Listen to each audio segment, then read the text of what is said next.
I like it when a flower or a little tuft of grass grows through a crack in the concrete. It's so heroic. George Carlin. It hurts to talk about history, bound in chains of victory. The victory of others over the history of your ancestors, your people. The victory not won by a fight to the death, but imposed by the power of confessional and ethnic privileges. The victory of fiction over facts, lies over truth. But the historical truth, even bound in chains of lies, doesn't fall into the void of oblivion. For truth is something that cannot be avoided. It heroically breaks through. Like a flower through a crack in the concrete, it bursts towards the expanses of the future. Like a dove of peace, a symbol of humanism, kindness, and justice.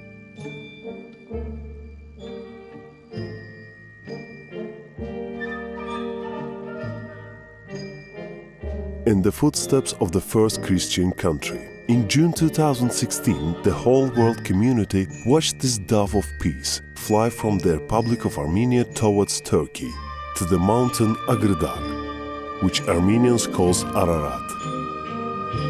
The bird was released by Pope Francis. It was a call for peace and reconciliation in the Armenian, Turkish, and in Christian-Muslim relations in general. The head of the Vatican stood right by the Armenian-Turkish border near the monastery of Khor Virab and was confident that this sanctuary was built over that deep pit, in which Saint Gregory the Illuminator languished for 15 years, incarcerated in the dungeon by the King Trididates III. It's not a coincidence that the Pope described his visit as a pilgrimage to the first Christian country, believing that he's visiting the very same Armenia which officially adopted Christianity as the state religion in 301. That's how strong muddy streams of century-old forgeries are. Under their pressure, no one in Sacred Vatican noticed a sleek interpretation of historical facts and horrific offset of geographical realities from Asia Minor to the Caucasus. After all, who was Trididates III, whose name Armenians associate with the adoption of Christianity at the state level? According to Armenian sources, he was the king of the so-called Greater Armenia. Why do we say so-called? Because this definition is inaccurate and questionable. Because none of the ancient Roman sources that preserved information about Armenia mention even a word corresponding to the concept of the Great. They describe Armenia Major, but not Greater.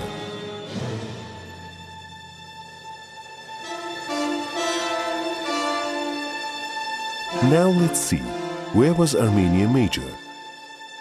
In the area between the two rivers of Euphrates and Murat. The story goes that it was exactly there that a persecutor of Christians, Tiridates, imprisoned Gregory the Illuminator in a deep pit. Then what does the South Caucasus has to do with all this? Was it teleportation, or how could the deep pit of Khor Virab move from the territory of Asia Minor to the Caucasus, to the modern Republic of Armenia? Michel van Esbroek, The Prospects in the Study of the Caucasian Churches. Despite several authoritative studies, media still mention the Armenian nation as the first to adopt Christianity even before Constantine. However, we now know from the publication of Ananian that Gregory the Illuminator was initiated in Caesarea in Cappadocia only in 314. Despite this very reasonable chronology, Agathangelos' story, important for hagiography, continues to be read as a historical source. Agathangelos was the prime minister of the king Trididates and cousin of Gregory the Illuminator.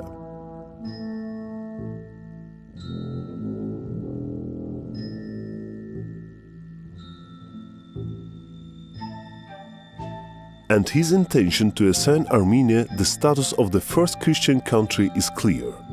It's about Armenia in Asia Minor, in the territory which was called Azavazan in ancient Eastern historiography, Tavar in European historiography, Armenians highlands only from 1843. Consequently, the beautiful legend of Christian priority of Armenians does not apply to the Republic of Armenia, to which the Pope has made the pilgrimage. There are simply no arguments for that. Meanwhile, there are enough arguments both to refute this fiction and cast doubt on so-called Great Armenia being the state of first Christianity. Christianity came into Arsacid Armenia through Syriac-speaking Edessa and Greek-speaking Caesarea in Cappadocia. Therefore, there is hardly any reason to believe that Armenians came to believe in Jesus Christ as early as 301 and became the first official Christians in the world. According to the legend, King of Edessa, Abgar V, was in correspondence with Jesus Christ himself and asked him to send missionaries to Edessa and announce Christianity, the official religion in his state. So, the legitimization of Christianity took place already in the 1st century and in the Syrian environment. This sacred place is now called Şanlıurfa and is located on the territory of Turkey. The Church of Edessa emerged here at the end of 2nd century. No, not in the modern Republic of Armenia or in the Great Armenia, but here was the first Christian country of Edessa. Professor Adons notes that the early documents of Christian literature of Armenians looked primarily toward the Syro-Persian ecclesiastical world. A prominent scientist, corresponding member of the USSR Academy of Sciences, Pigulevskaya, calls Syrians teachers of the Armenians. British Syrologist Wright noted that the Armenian literature in its early days owes much to the Syrian.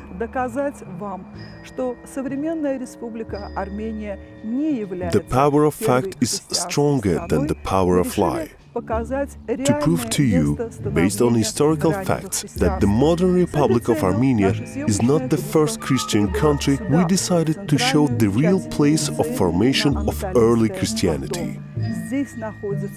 For this purpose, our camera crew arrived here, in the central part of Turkey, the Anatolian Plateau. Here's a pearl of Christianity, Cappadocia, founded in the 2nd century AD. This is a place of rock-hewn churches, monastic cells, caves, where the early Christians were hiding from persecution. Here we plunge into the century, when people had seen the Christ. Cappadocia gave the world the great saints, great martyrs, such as Gregory the Illuminator, Saint George, Saint Basil the Great.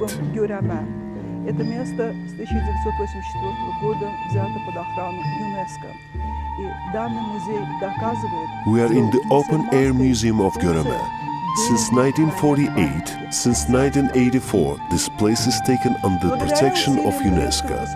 And this museum proves that Muslim Turkey carefully preserves the monuments of Christianity. Thanks to the efforts of the Turkish government, to this day, Cappadocian churches dating back to the 2nd century AD are preserved in their pristine glory. And that's why every year thousands of pilgrims and tourists can experience the sacrament of the architecture of rock-hewn churches. Во многих алтарях каппадокийских храмов сохранились монолитные престолы и прообразы современных иконостасов. Monolithic thrones and prototypes of modern iconography remained in many altars of Cappadocian temples. The ancient rock-cut churches of Cappadocia that you see in our story, like this one in front of which I stand, Azize Barbara, like Karanlık Kilise, Yılanlı, Elmalı, Tokalı, and others are facts that cannot be confiscated from the history. And they prove that here, in Asia Minor, in the center and the cradle of the formation of early Christianity. Разве можно найти в Армении подобного? Here in Asia Minor, but not in the Caucasus, not in the modern Republic of Armenia. Is it possible to find such sacred religious monuments on the territory of modern Armenia? Of course not. They simply do not exist. They were Muslim shrines, mosques, which were destroyed to erase traces of Azerbaijanism in Armenia. Is it possible to find this kind of sacred church monuments in Armenia? Of course not. There are no monuments of 2nd, 3rd, 4th century that you have seen here. Meanwhile, church monuments of another ethnicity have remained in modern Armenia. Those are Albanian churches of 5th and 6th century, history of which is grossly falsified. Today, they are falsely presented to the world as the Armenian churches, allegedly of 2nd, 3rd centuries. This forgery is required to support the Armenian claims of early Christianity. In order to expose this monstrous falsification, it's enough to come to Azerbaijan and see with your own eyes exactly the same Albanian churches as in Armenia, preserved in regions of the country. You are neither right nor wrong, because other people agree with you. You are right because your facts are right, and your reasoning is right. And that's the only thing that makes you right. Warren Buffett.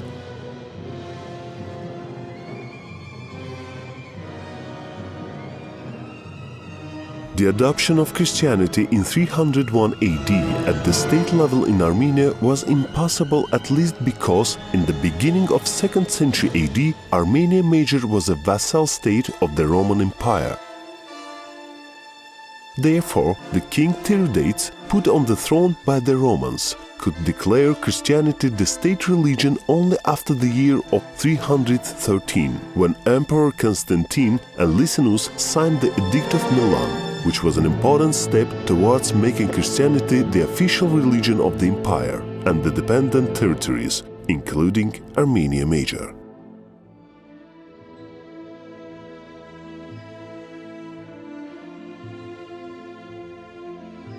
Karagashian. There is no information on the past of the Armenians which could be considered history or tradition. Hayk's kinship with Noah was invented after the adoption of Christianity. It's assumed that he was a descendant of Torgom, one of the grandsons of Japheth, son of Noah. Some of old historians show Torgom, whose name is mentioned in the Jewish annals, as part of Armenia. It was first written by Moses Khorenatsi. Columbia University professor Nina Garsoyan convincingly proved that dating of the Christianization of Armenia and far-fetched myth of the state of early Christianity is false. The evidence base also includes the fact of the baptism of the Armenian people headed by King Tiridates in the year of 314 after the birth of Christ in the river Euphrates.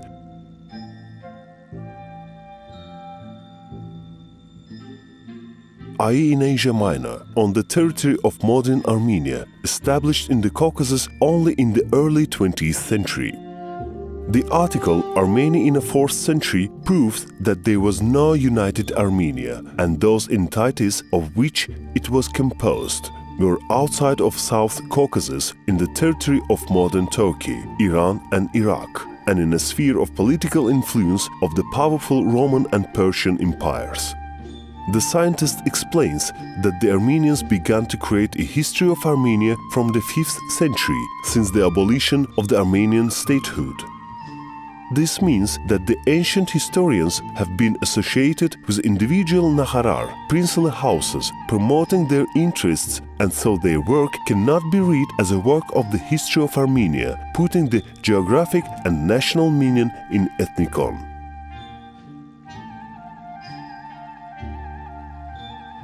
All ancient Armenian and subsequent chronicles are imbued with the spirit of historical falsity, caused by the desire to stand out among the other nations. All that we know about Armenia shows that Armenia of 1st, 4th century, despite the supporters of the greatness of Great Armenia, cannot be presented as a religious and political unity, as a toponym with an unchanged content.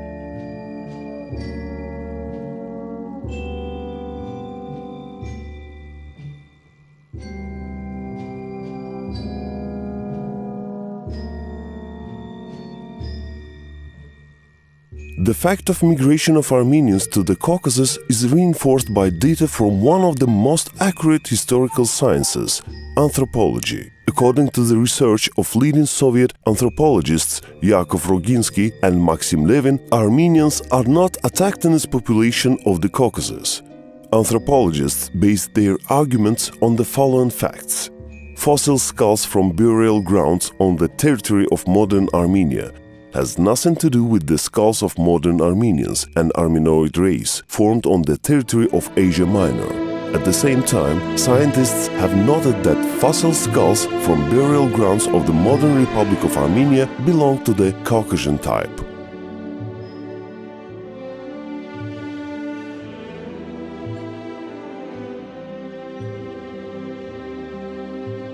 Irrefutable proof. From the Neolithic period, the ancestors of modern Azerbaijanis lived on the territory of the Republic of Armenia. This has been proven by the fossil skulls of Caucasian type. Armenoid race was formed on the territory of Asia Minor, but not Caucasus. What lesson can and should be drawn from history, bound in chains of victory of others and executed by raging winners? As you can see, we are referring to authentic documents. We are right because our facts are right and our reasoning is right. And that's the only thing that makes us right. Tarixi tarixçilər yazmalıdır, siyasətçilər yox. Obyektivlik etibsə əgər sən ondan qov. Müasir dünya pəncərəsindən baxdıqda keçmişə xırda görünməz nüanslar var, tarix dəyişər. Nə qədər xalq, nə qədər bayraq, nə qədər mədəniyyətlər yaddan çıxmış ədəbiyyatlar əbədi yatmamalıdır. Üstü qəsdən bastırılmış məkirli niyyətlər və abidələrin soyqırımı gizli qalmamalıdır. Dirildərdi bəlkə İrəvan xanlığını, əgər tarix əlinə qələmi götürüb öz yazarsa kitabını. Lənətləyərdi məncə məbədlərin qatillərini, bozardı səhifələrdən saxta dövlət adlarını. Çox Allahlı bütpərəst, xristiyan, pansufi fərqi yoxdur, qorunumalıdır hamının mədəni irsi. Nə kimsə haqq tələb elədi, nə hesab sordular. Tanrı yar və yardımcı olsun odlar yurduna.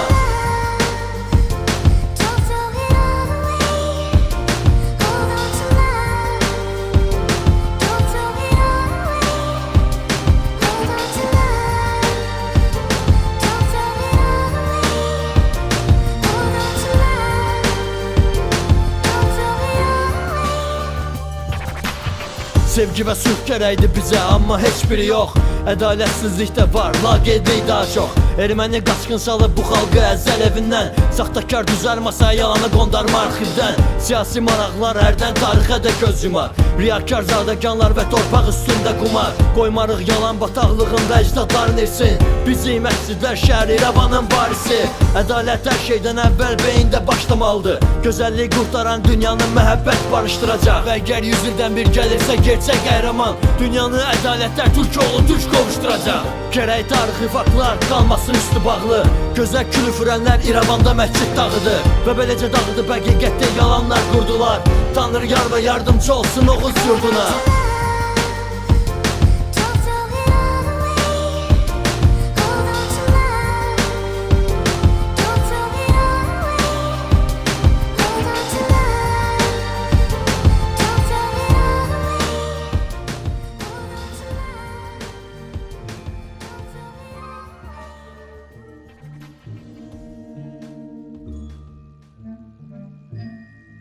Everything, including a lie, serves the truth.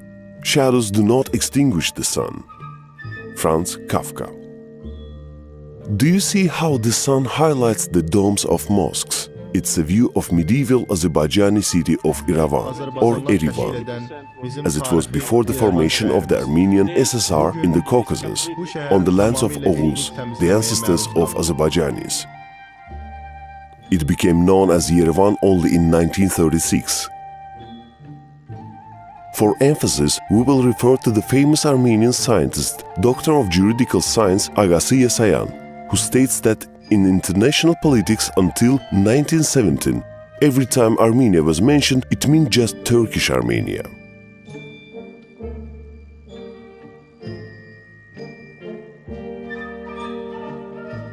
It is about the Erivan Khanate. The Erivan Khanate, on the territory of which there has never been the historical Armenia. If it comes to that, historical Armenia was located in Ararat region. That is far towards Turkey. So how does Armenia fit in here?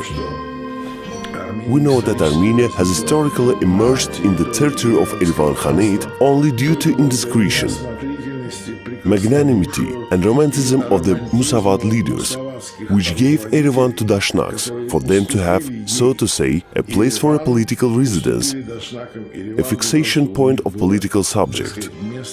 And, by the way, it immediately turned into a war, which in brief period of its independence from Soviet Russia during 1918-20, Armenia immediately began to wage against Azerbaijan and Georgia. От Советской России 18-20 год Армения тут же начала вести против Азербайджана и Грузии. Look at this medal for the capture of Erivan. It was issued in the Russian Empire in 1829. As you can see, it depicts an image of the city built of domes and minarets of Muslim mosques, not the roof of the Armenian churches. Most recently, in the 2000s, several small mosques have been demolished in Yerevan. Notes Russian architect Andrei Ivanov in his essay, "The North Avenue leads to Kont." Kont is what they call in Yerevan the ancient Azerbaijani neighborhood Tepebashi. This mosque was built by a member of the Yerevan Town Council, a descendant of the Khan family Abbasqulu Khan Iravanski. This mosque was built by a member of the Yerevan Town Council, a descendant of the Khan family Abbasqulu Khan Iravanski. This is what's left of it today. Prior to the establishment of Armenia, there were more than 300 mosques in the territory of Yerevan province.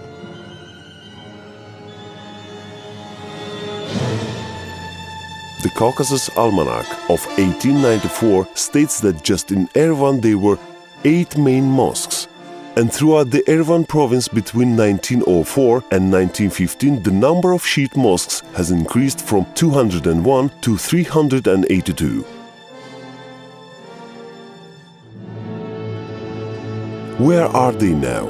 Those mosques? There are none, as there is no medieval Azerbaijani city of Yerevan. It's falsified. It's been replaced by Yerevan, which has no ancient monuments. The Dashnaks and then the Soviet Armenia leaders wiped out the medieval fortress of Yerevan, built in the early 16th century by the order of Shah Ismail.